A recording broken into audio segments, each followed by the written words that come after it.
Les canons à neige et les dameuses sont déjà en action.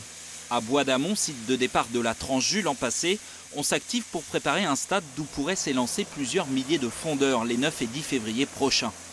Au cas où, bien sûr, l'aire de départ historique, la combe du lac de l'Amoura, ne soit pas en état.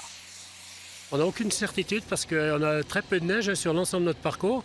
Donc à partir de maintenant, il faut qu'on prenne des décisions pour pouvoir en tout cas assurer le minima, une traversée entre le Jura et le Doubs, parce que c'est dans notre ADN, et notamment traverser les villages. Donc c'est pour ça qu'aujourd'hui on est à Bois d'Amont pour essayer de retravailler sur le stade de départ qui nous permettra de gagner le Riseau. Puis après il y a un travail important qui sera fait entre Chapelle, Bellefontaine-Chapelle pour arriver à Chauneuf, puisqu'on peut penser que là on a la possibilité de faire une transjurassienne dans des conditions correctes, mais à minimum. On en est où? C'est le secteur des Rousses, entre l'Amoura et Bois d'Amont.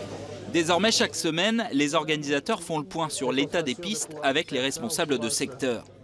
Pour tous, la même hantise, le manque de neige. Il y a toujours une inquiétude et surtout maintenant avec les aléas climatiques qui sont de plus en plus compliqués, qu'on n'arrive pas à gérer malheureusement, mais voilà, on fait avec, on s'adapte et notre plus grosse satisfaction c'est de voir la course le jour J, quoi.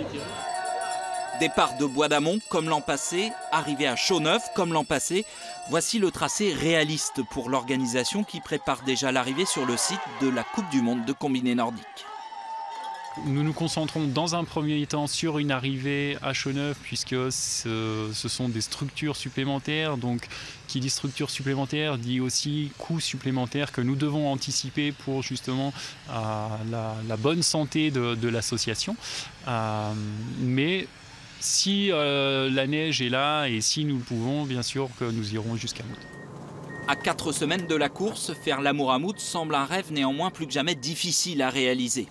Plus de 3100 fondeurs sont déjà inscrits pour cette édition anniversaire.